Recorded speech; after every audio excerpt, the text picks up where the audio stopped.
Hello विद्यार्थी मित्रांनो, मागच्या क्लासमध्ये आपण पाहिलं होतं की थेरीज ज्या आहेत इव्हॉल्युशन विषयीच्या, त्या थेरीज कशा पद्धतीनं एक वेगवेगळ्या सायंटिस्टनी थेरीज सांगितल्या होत्या आणि एक त्या थेरीजमध्ये अशा पद्धतीचं माहिती दिली होती की एका कॉमन ॲन्सिस्टरपासून, जसं की प्रोटोप्लाझमपासून प्रोकॅरियोटिक आली, प्रोकॅरियोटिकपासून जे काही युकॅरियोटिकची निर्मिती झालेली आहे आणि नंतर कॉम्प्लेक्स सिम्पल स्ट्रक्चरपासून कॉम्प्लेक्स स्ट्रक्चर असे बनलेले आहेत.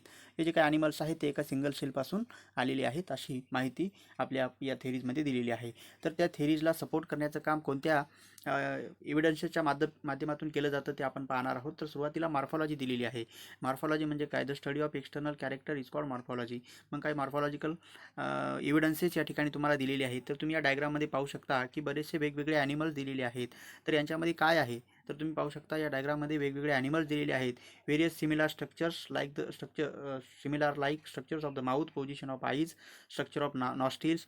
पहा, डोळे असतील, त्याचबरोबर नॉस्टिल्स असेल, नाकपुडे असतील, त्यानंतर दुसरे काही जे स्ट्रक्चर्स आहेत, माउथची जी पोझिशन आहे ही जवळपास तुम्हाला या ॲनिमल्समध्ये पाहायला भेटते. Year pinna thickly distributed hairs on body are seen in animal.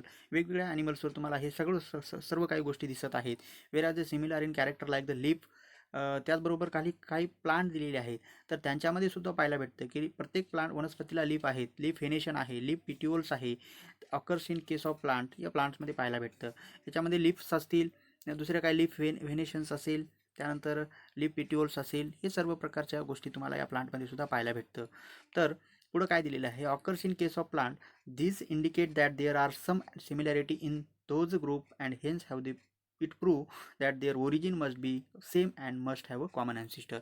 मग या सर्व गोष्टीवरून आपल्या काय लक्षात येतं की एक गोष्ट लक्षात येते की पहा, यांच्या पोझिशन, माऊथच्या पोझिशनमध्ये असेल, नॉस्ट्रिल्समध्ये असेल, एअरपिन्नामध्ये असेल किंवा जे काय आईज असतील, या सर्व प्राण्यांना प्रेझेंट आहेत. त्याचबरोबर प्लांटमध्ये सुद्धा लिप फिनेशन असेल, लिप मार्जिन असेल, त्याचबरोबर पिट्यूल असेल, या सर्व गोष्टी प्रेझेंट आहेत. वेगवेगळ्या प्लांटमध्ये सगळ्या गोष्टी सिमिलर गोष्टी प्रेझेंट आहेत, सारख्याच प्रकारच्या गोष्टी प्रेझेंट आहेत. म्हणून असं आपल्या लक्षात येतं की या सर्वांचा एक कॉमन ॲन्सिस्टर आहे आणि म्हणून एक थेरीजला, जे इव्होल्युशन ऑफ थेरीजला सपोर्ट करण्याचं काम या मॉर्फॉलॉजिकल एव्हिडन्सच्या आधारे सुद्धा केलं जातं. मॉर्फॉलॉजिकली म्हणजे काय? या सर्व स्ट्रक्चर्सवरून, या डायग्राममध्ये ज्या काही स्ट्रक्चर दिलेले आहेत, या स्ट्रक्चर्सवरून असं लक्षात येतं की या सर्वांचा एक कॉमन ॲन्सिस्टर आहे. ठीक आहे, एवढीच माहिती तुम्ही या ठिकाणी लक्षात ठेवा. ॲनाटॉमिकल स्ट्रक्चर पाहूया. हे सुद्धा एक एव्हिडन्स आहे. कशाचा? इव्हॉल्युशनला सपोर्ट करण्याचा एक एव्हिडन्स आहे. इव्हॉल्युशन थेरीला सपोर्ट करण्याचं म्हणजेच आधार देण्याचं काम ॲनाटॉमिकल एव्हिडन्सच्या माध्यमातून केलं जातं. तुम्ही पाहू शकता ह्युमन्स हँड आहे, कॅट 4 लेग्स आहेत, पॅन्टॅजियम्स ऑफ बॅट्स आहेत, फ्लिपर्स ऑफ व्हेल्स आहेत. तर यामध्ये पाहू शकता या सर्वांमध्ये जे काही स्ट्रक्चर आहे, एक्झॅक्टली सिमिलर नसलं तरी पण यांच्यामध्ये जे बोन्स आहेत ते तुम्हाला पाहायला भेटतात. मग या सर्व जे काही बोन्स आहेत त्या कॅट्स असेल, कॅट्स फॉर 4 लेग्स असतील, ह्युमन्स फॉर हँड्स असतील, फ्लिपर्स ऑफ व्हेल्स असेल, patagium of bats. Use of each of this structure is different in respectively animal. पहा, यांचा वापर जरी या ॲनिमलच्या वेगवेगळ्या पद्धतीचा वापर जरी असेल तरी पण त्यांचं जे स्ट्रक्चर आहे बोनचं, हे जॉईंटेड आहे. Joint in organs of each of those animal. हे जे स्ट्रक्चर बोन्स आहेत ते प्रत्येक ॲनिमलमध्ये जे बोन्स आहेत ते जॉईंटेड आहेत, जोडल्या गेलेले आहेत एकमेकांना. आणि याच्यावरून आपल्या असं लक्षात येतं की this similarity indicate that those animal may have the common ancestor. आणि या सर्व स्ट्रक्चरवरून आपल्या असं लक्षात येतं की या सर्वांचा एक कॉमन ॲन्सिस्टर आहे. हे साध्या गोष्टी ज्या आहेत की थेरीजला, इव्हॉल्युशन ऑफ थेरीजला सपोर्ट करण्याचं काम करत असतात. इव्हॉल्युशन ऑफ थेरीमध्ये काय सांगितलेलं आहे की जो एक ॲनिमल आहे त्या एका ॲनिमलपासून सर्व ॲनिमलची निर्मिती झालेली आहे. आणि हे काही एव्हिडन्सेस आहेत की एक ॲनिमल आहे, त्याचे जे काही एव्हिडन्स आहेत की या सर्वांचा एकच कॉमन ॲन्सिस्टर आहे. कॉमन ॲन्सिस्टर म्हणजे एकच पूर्वज आहे असं सांगितलेलं आहे. प्रोटोप्लाझम म्हणजे सिंगल सेल तयार झाली. नंतर जी काही प्रोकॅरियोटिक सेल्स असतील त्याच्यामध्ये की फॉल्स न्यूक्लियस पाहायला भेटतं. नंतर युकॅरियोटिक ॲनिमल्स झाली. ठीक आहे, तर तुम्ही असं सुद्धा म्हणू शकता की युनिसेल्युलर ऑर्गॅनिझम, त्याच्यानंतर मल्टीसेल्युलर ऑर्गॅनिझम आलेले आहे. ठीक आहे, तर हे सुद्धा पाहू शकता. प्रोटोप्लाझम नंतर युनिसेल्युलर, नंतर मल्टीसेल्युलर. ठीक आहे, हे सुद्धा तुम्ही सिक्वेन्स लक्षात ठेवा. अशा पद्धतीने यांची निर्मिती झालेली आहे. तर त्यानंतर व्हेस्टिजियल ऑर्गन काय आहे? तर एक असा ऑर्गन असतो ज्याचं की आपल्या शरीरामध्ये काही काम नाही, खून म्हणून जो की फक्त एक ओळख म्हणून करण्याचं काम तो करत असतो. त्याला आपण व्हेस्टिजियल ऑर्गन असं म्हणतो. तर इथं दिलेलं आहे degenerated or underdeveloped useless organ लक्षात ठेवायचं. Useless organ of organism are called vestigial organ. एखाद्या ऑर्गॅनिझममधला युजलेस ऑर्गन फक्त तो एक पुरावा म्हणून किंवा ओळख म्हणून तो त्या ठिकाणी असतो, ज्याचं की कुठल्याही प्रकारचा काम नाही, त्याला आपण वेस्टिजियल ऑर्गन असं म्हणतो. तर जी वेस्टिजियल ऑर्गन्स आहेत ते कशा पद्धतीनं सपोर्ट करण्याचं काम करतात ते आपण पाहूया. ठीक आहे.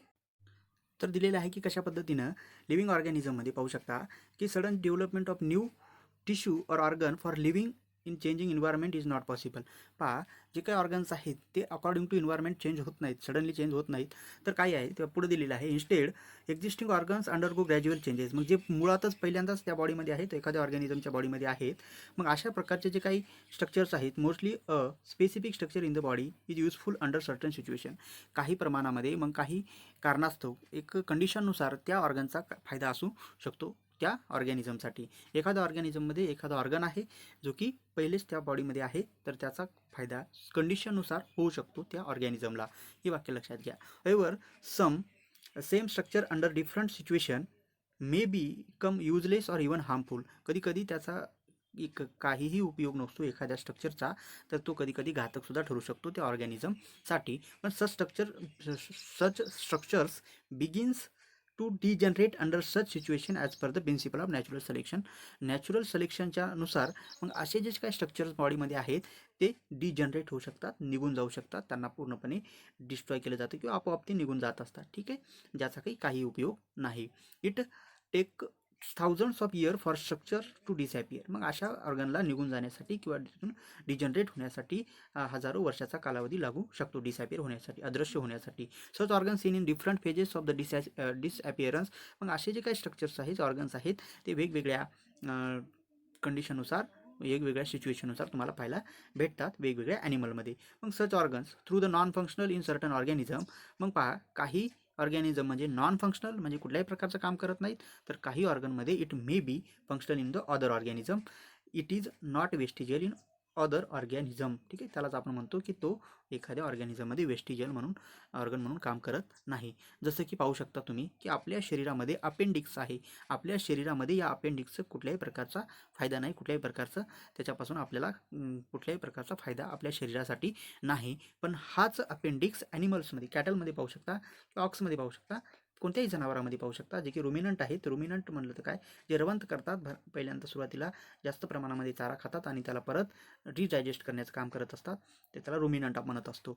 तर त्यामध्ये पाहू शकता हे जे आहेत एक पाचक रस स्टोअर करून ठेवण्याचं काम त्या रुमिनंट ॲनिमलमध्ये केलं जातं.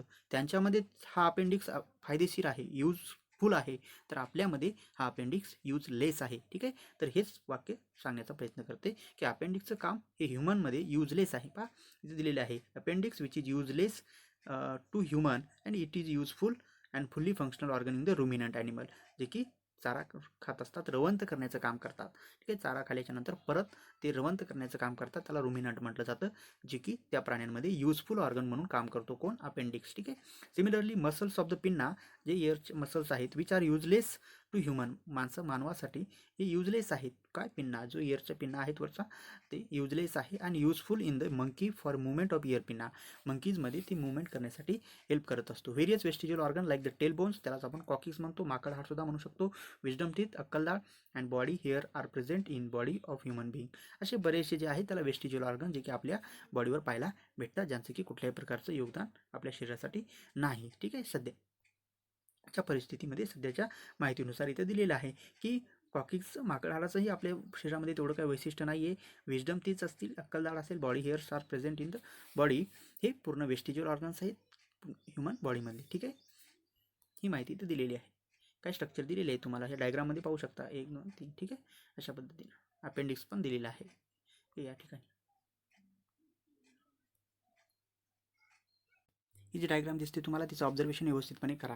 ठीक आहे, हे काही अवशेष आहेत, फॉसिल्स आहेत, जे की तुम्हाला इथे दिलेले आहे डायग्राममध्ये.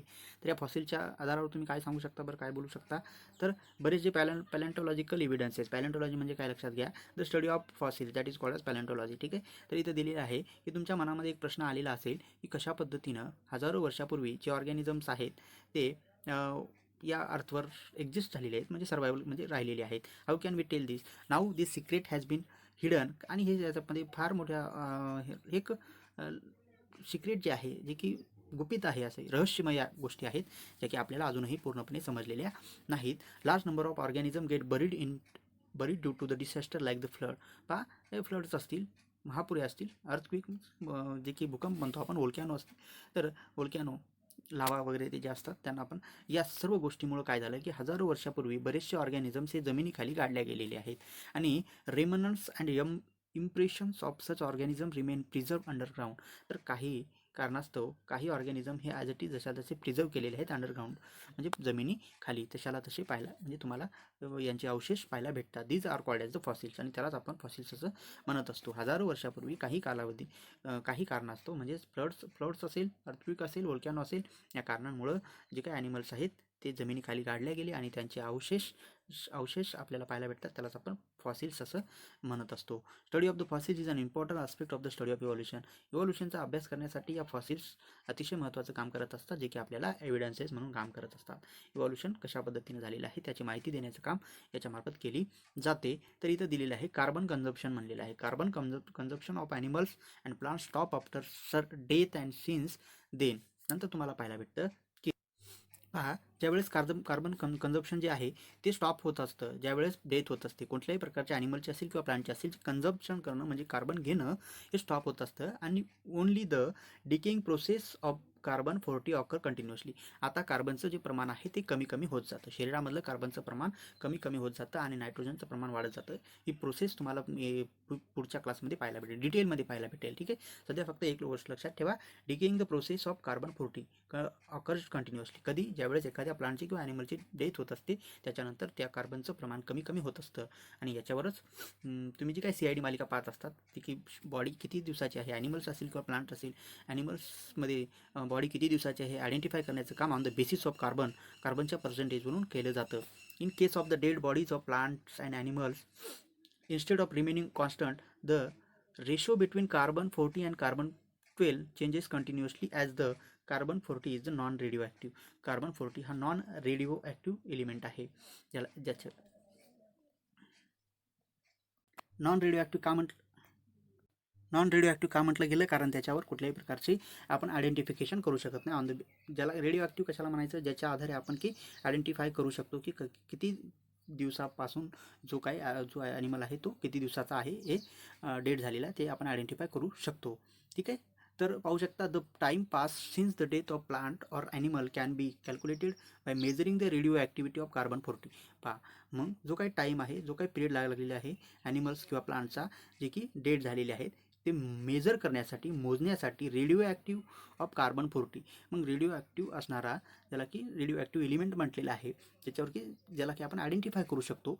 रेशो, कशाचा रेशो? मग carbon 14 to carbon 12 present in their body, त्याच्या बॉडीमध्ये असणारा कार्बन 14 आणि कार्बन 12चा रेशो किती प्रमाणामध्ये आहे याच्या आधारावर जे काही आपण त्या डेड झालेल्या ॲनिमल्सचं एज आपण काउंट करू शकतो, किती वर्षापूर्वी तो ॲनिमल डेड झालेला आहे.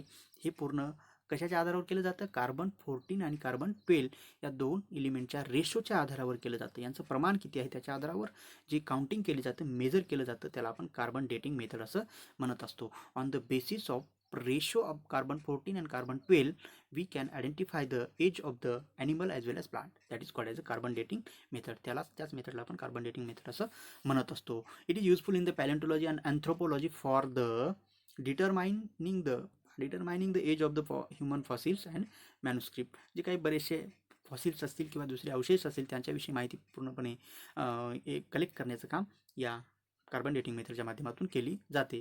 Once the age of the fossils been determined by such techniques, आणि जे एज आहे ते अशा प्रकारच्या मेथडच्या माध्यमातून काउंट केलं जातं. It becomes easy to deduce the information about. पहा, हे कशासाठी केलं जातं? तर इन्फॉर्मेशन जी दिलेली आहे ती कलेक्ट करण्यासाठी, ऑर्गॅनिझमची इन्फॉर्मेशन, माहिती गोळा करण्यासाठी या मेथडच्या त्या टेक्निकचा वापर केला जातो. It seems that vertebrates have been slowly originated from invertebrate. आणि याच्याच आधारे आपल्या एक असं लक्षात येतं की जे काही वर्टिब्रेट आहेत त्यांची जी निर्मिती झालेली आहे ती इनवर्टिब्रेटपासून झालेली आहे. सुरुवातीला कोण आले? इनवर्टिब्रेट आले, त्यानंतर वर्टिब्रेट आले.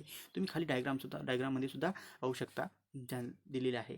कधीही या डायग्रामला अभ्यास करत असताना एक गोष्ट लक्षात ठेवायची की खालून वर जायचं. हे इनवर्टिब्रेट सुरुवातीला आले, पहा, पॅलिओझोइक इरा, मेसोझोइक इरा आणि सिनोझाईक इरा. असे इरा म्हणजे काय, इयर्स, हजारो वर्षाला आपण कशामध्ये कन्वर्ट केलं, 3 खंडामध्ये कन्वर्ट केलेला आहे. एक म्हणजे पॅलिओझाईक इरा, दुसरा मेझोझाईक इरा आणि सिनोझाईक इरा, जे की करंटमध्ये सध्या आपल्याला पाहायला भेटतो. ठीक आहे. सुरुवातीला इन्व्हर्टिब्रेट्स पाहू. पॅलिओझाईक इरामध्ये काय पाहायला भेटलं तुम्हाला, एक तर रेप्टाईल्स आणि ॲम्फिबियन्स अँड फायसेस. ठीक आहे. या तीन घटक तुम्हाला पाहायला भेटले. तर रेप्टाईल्स हे तुम्हाला मेझोझाईक्समध्ये सुद्धा पाहायला भेटले. ठीक आहे. मग स्नेक्स असतील किंवा डायनोसॉर्स असतील, यांची सुद्धा स्पेसिस, यांच्यासुद्धा जे काही जाती आहेत, प्रजाती आहेत, त्या तुम्हाला पाहायला भेटल्या. तर सिनोझाईकमध्ये बर्ड्स असतील, मॅमल्स असतील, सर्व प्रकारचे ॲनिमल्स आणि प्लांट्स असतील, यांचा समावेश यामध्ये तुम्हाला पाहायला भेटतो. खालून वर तुम्ही जायचं. पहिल्यांदा जो काही खंडाचा कालावधी केलेला आहे, आपण कन्सिडर केलेला आहे, त्याला पॅलोझाईक इरा म्हटलेला आहे. काही हजारो वर्षपूर्वी एका याच्यामध्ये कन्वर्ट केले, दुसरे मेझोझाईकमध्ये आणि तिसरे जे आहे सिनोझाईकमध्ये. ठीक आहे. तर अशा पद्धतीने या गोष्टी लक्षात ठेवा. पॅलिओझाईक इरामध्ये काय कोणकोणते ॲनिमल येत असतात, तर रेप्टाईल्स असतील, ॲम्फिबियन आणि पायसेस असतील. मेझोझाईकमध्ये रेप्टाईल्स असतील आणि इकडे बर्ड्स किंवा एव्ज म्हणा किंवा मॅमल्ससुद्धा म्हणू शकता. ठीक आहे. पॅलिओझाईक, मेझोझाईक आणि सिनोझाईक. ठीक आहे. हे 3 गोष्टी लक्षात ठेवा. तर इंट्रोडक्शन, थोडं सायंटिस्टचं इंट्रोडक्शन आपण घेऊया की कशा पद्धतीनं carbon dating method is based upon the radio active decay of the naturally occurring carbon 14. जो काही निसर्गतरित्या जो कार्बन 14 आहे, त्याचं प्रमाण किती डिकेइंग झालेलं आहे, त्याचं प्रमाण किती कमी झालेलं आहे, याच्या आधारावर आपण त्या ॲनिमलचं किंवा त्या प्लांटचं एज काउंट करू शकतो. हे त्यालाच आपण कार्बन डेटिंग मेथड म्हणत असतो. तिचाच फाउंड केलेलं आहे, त्याच मेथडला फाउंड केलेलं आहे विलाट लेबे नावाच्या सायंटिस्टनं, आणि यांना नोबेल प्राईजसुद्धा दिलेला आहे 1990मध्ये फॉर दिस इन्व्हेन्शन. ह्या इन्व्हेन्शनसाठी त्यांना नोबेल प्राईज देण्यात आलेला आहे. The age of the material determined by the methods are publish in the journal radio carbon. या जर्नलमध्ये पूर्णपणे रेडिओ कार्बन म्हणून ते जे काही पब्लिश करण्यात आलेली, जे काही त्यांचं थिसिस असेल ते पब्लिश करण्यात आलेला आहे. ठीक आहे. काही गोष्टी तुमच्या लक्षात आल्या असतील, ज्या नाही आल्या परत एकदा पाहू शकता तुम्ही व्हिडिओ, आणि त्याचबरोबर थोडीशी रिडिंगसुद्धा करू शकता. ठीक आहे. काही गोष्टी समजून घेण्याचा प्रयत्न करा. Structure of ground level and फॉसिल्सचे पूर्ण स्ट्रक्चर दिले आहे. पहिल्यांदा जो काही पिरियड दिलेला आहे पॅलिओझाईक इरा, नंतर मेझोझाईक आणि नंतर सिनोझाईकमध्ये कोणकोणते घटक येत असतात, याचा प्रश्न तुम्हाला MCQमध्ये येऊ शकतो. कनेक्टिंग लिंक काय आहे? कनेक्टिंग म्हटलं की दोन गोष्टीमधले जो काही दुवा आहे त्याला आपण कनेक्टिंग म्हणतो. दोन गोष्टीमधला जो दुवा आहे तो इंडिकेट करण्याचं काम या कनेक्टिंग लिंकच्या माध्यमातून होत असतं. तर खाली तुम्ही पाहू शकता duckbill, platypus, lungfish, peripatus, some animals with special character. यांच्यामध्ये अशी विशिष्ट प्रकारचे कॅरेक्टर आहेत जे की दोन ग्रुपला जोडण्याचं काम करत असतात. कनेक्टिंग लिंक म्हटलेलं आहे. दोन ग्रुपला जोडण्याचं काम जो करतात त्याला कनेक्टिंग लिंक म्हणूया. ठीक आहे. मग इथे ते दिलेलं आहे की पूर्णपणे some plants and animals show the some morphological character by which they can be related to different group. दोन वेगवेगळ्या ग्रुपला जे रिलेट करण्याचं काम करतात, ज्यांच्यामध्ये की दोन वेगवेगळ्या ग्रुपचे कॅरेक्टर अवेलेबल असतात, त्यांना आपण कनेक्टिंग लिंक असं म्हणत असतो. मग एक्झाम्पलमध्ये पाहूया पेरिपॅटसमध्ये काय आहे. त्याच्यामध्ये एक विशिष्ट प्रकारचे कॅरेक्टर आहे जे की त्याची जी बॉडी आहे ती सेगमेंटेड आहे and thin cuticles and parapodia like organs आहेत. पॅरा म्हणजे अवे फ्रॉम, त्यांच्या लेग जे आहेत ते दूर आहेत. Podia means leg. ठीक आहे. Podia means leg. तर क्युटिकल म्हणजे स्मॉल स्ट्रक्चर्स पाहायला भेटतं. सेगमेंटेड म्हणजे बॉडी एक सेगमेंटमध्ये डिवाईड झालेली असते, खंडामध्ये डिवाईड झालेली असते. Are present similarly these animals show the tracheal respiration. त्याचबरोबर ट्रकियल रिस्पिरेशनसुद्धा इंडिकेट करण्याचं काम करतो. ट्रकिया हे काय आहे? रिस्पिरेटरी ऑर्गन आहे. पहा ह्युमनमध्ये काय आहे? लंग्स आहेत, रिस्पिरेटरी ऑर्गन. बर्ड्समध्ये काय? ट्रकिया आहे. तर जे काही ॲक्वॅटिक ॲनिमल्स असतील त्यांच्यामध्ये तुम्हाला पाहायला भेटतं की गिल्स असतील. गिल्स ॲक्वॅटिक ॲनिमलमध्ये पाहायला भेटतात. रिस्पिरेटरी ऑर्गन म्हणून काम करतं. तर ट्रकिया हे बर्ड्समध्ये काम करतात. आणि जे काही आपण ह्युमन बिंग्स असतील, जे की टेरेस्ट्रियल ॲनिमल्स म्हणतो, त्यांच्यामध्ये लंग्स काम करत असतात. ठीक आहे. तर अशी and open circulatory system similar to arthropods. तर आर्थ्रोपोडसारखीच त्यांच्यामध्ये सर्क्युलेटरी सिस्टीम जी आहे ती ओपन टाईप असते. ठीक आहे. And this indicate that the peripatus is connecting link between Annelida and Arthropoda. हे तुम्हाला ग्रुप माहीत असतील. ठीक आहे.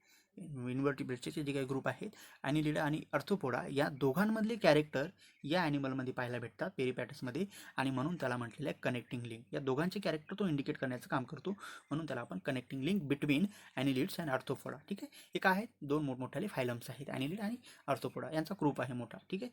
तर त्यानंतर duck bill. Similarly duck billed platypus lay egg like the reptile सारखेच तो एग देत असतो, but show the relationship with mammals. तर relationship with mammal due to the presence of mammary gland. मॅमल्समध्ये मॅमरी ग्लँड्स पाहायला भेटतात त्यांच्यासारखे, आणि हेअरसुद्धा. ठीक आहे. हे दोन्ही कॅरेक्टर तो एकतर रेप्टाईलसारखे कॅरेक्टर इंडिकेट करतो आणि त्याचबरोबर मॅमलचे सुद्धा कॅरेक्टर इंडिकेट करतो.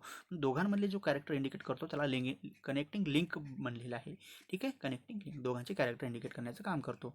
पाहू शकता की lung fish perform respiration with lungs irrespective of being fish. लंग फिश जी आहे ती परफॉर्म करते, रिस्पिरेशन परफॉर्म करण्याचं काम करते. This is example indicate that the mammals are evolve from reptiles and amphibians from fishes.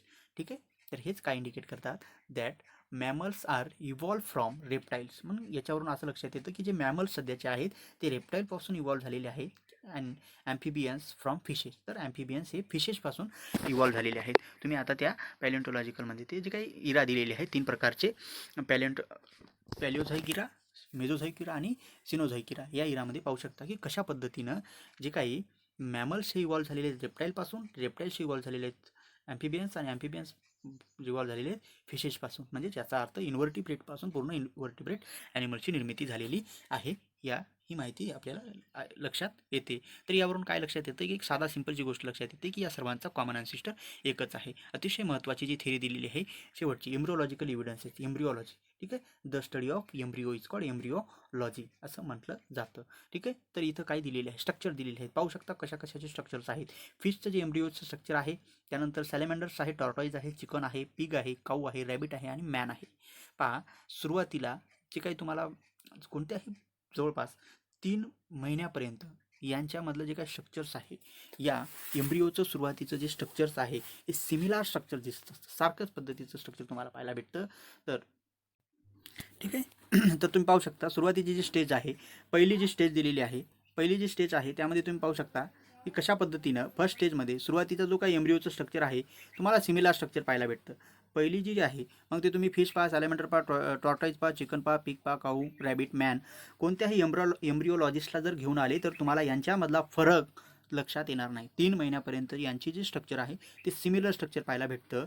आणि याच गोष्टीवरून आणि नंतर सेकंड स्टेजमध्ये थोडंसं डिफरन्स, त्यानंतर थर्डमध्ये थोडं एम्ब्रिओलॉजिकल स्ट्रक्चर तुम्हाला वेगवेगळ्या पद्धतीचं पाहायला भेटतं. पण सुरुवातीची स्टेज आहे, इनिशियल स्टेज म्हटलेलं आहे, सुरुवातीची स्टेजमध्ये इनिशियल स्टेज, हिच्यामध्ये स्ट्रक्चर तुम्हाला सिमिलर पाहायला भेटतं. कोणत्याही एम्ब्रिओलॉजिस्टला यांच्यामधला फरक लवकर सांगता येत नाही. 3 महिन्याचा जे काही एम्ब्रिओ असतो त्याच्यामधला फरक लवकर सांगता येत नाही. आणि याच्यावरूनच आपलं अशा लक्षात येतं की या सर्वांचा एक कॉमन ॲन्सिस्टर आहे. ठीक आहे, हे काही एव्हिडन्सेस आहेत कशाचे, जे काही एव्हिडन्सेस ऑफ इव्हॉल्युशनचे काही एव्हिडन्सेस आहेत. या सर्व एव्हिडन्सेसच्या आधारे आपल्याला असं लक्षात येतं की या सर्वांचा एकच कॉमन ॲन्सिस्टर आहे. ठीक आहे, thank you, have a nice day. जर तुम्हाला व्हिडिओ आवडला तर लाईक करा, शेअर करा आणि सबस्क्राईब करा.